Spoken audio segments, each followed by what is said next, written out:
Okay, so this should, in theory, be actually quite a simple answer. The answer is you need to pace your bike well.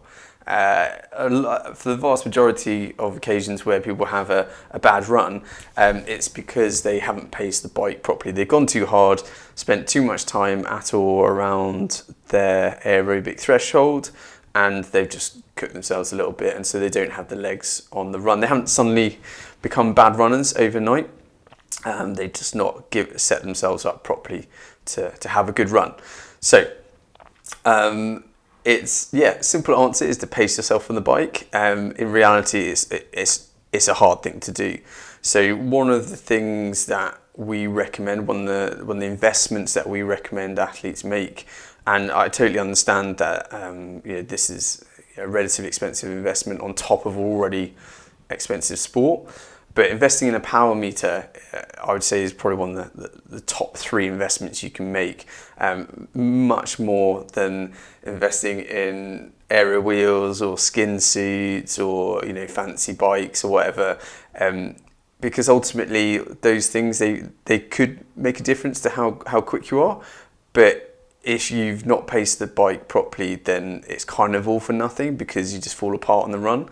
So that would be our strong recommendation, is consider investing in a power meter, and then obviously come to our RIAK online session so that we can teach you how to use it properly and teach you kind of the levels at which you want to hold in different distance races.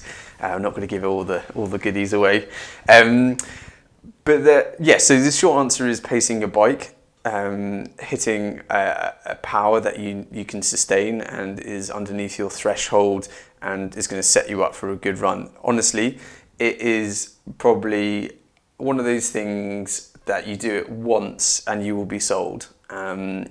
Just feeling strong and comfortable on the run, it's a great feeling, and probably surefire way of improving your times.